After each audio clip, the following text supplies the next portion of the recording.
Hello and welcome to the dear decent. असां अॼु 8हों लफ़्ज़ पढ़ंदासीं ॻाल्हाइण जो, त उहो कहिड़ो आहे?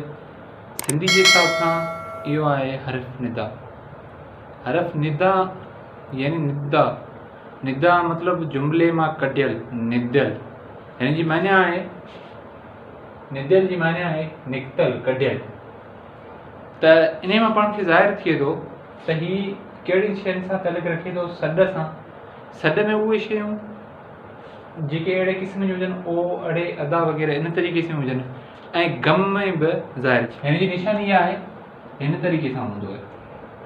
जेकॾहिं हिन खे जुमिले में कमु आणणु वञूं, ओ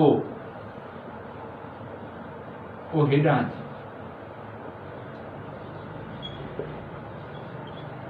ओ हेॾां अचे, ओ जे पोयां जेका निशानी लॻी आहे, इहा पाण जी निशानी जेका आहे हरफ निदा ॿुधाए थी पाण खे। उन खां पोइ जेकॾहिं पाण वञूं अड़े ॾांहुं, अड़े हेॾां अचे, अड़े खां पोइ जेका निशानी लॻंदी उहा पाण खे हरफ निदा ॿुधाईंदी। यानी ही जुमिले मां कढियल आहे, जुमिले खां अलॻि जेको सो ॻाल्हि करे थो। अड़े यार, इन तरीक़े सां यानी जुमिले मां निकितल खे जुमिले मां निदियल। उन खां पोइ सस जी माना आहे, हाणे हिन में छा अचे थो? सद में काश,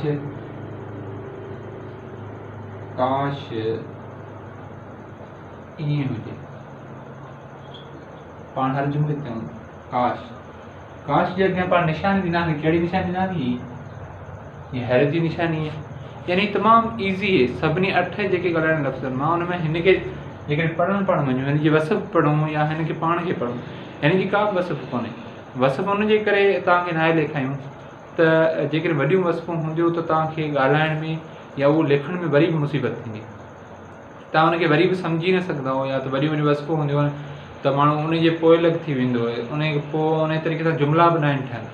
ऐं हिन में इहो आहे त हिन जी वसफ़ जेकॾहिं पाण न लिखूं तॾहिं बि चवे थो जुमिले खां निकितल हुजे।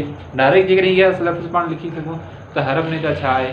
उहो जेको जुमिले खां निकितल हुजे, जंहिंमां ख़ुशी, गम या हैरत या अजब, इन तरीक़े सां जेके जुमिला, जेके लफ़्ज़ रिलेटेड हुजनि, त उनखे पाण छा चवंदासीं? हरफ निदा आहे। त उमेदु करियां थो तव्हांखे हीअ वीडियो ज़रूरु पसंदि ईंदो। Thanks for watching.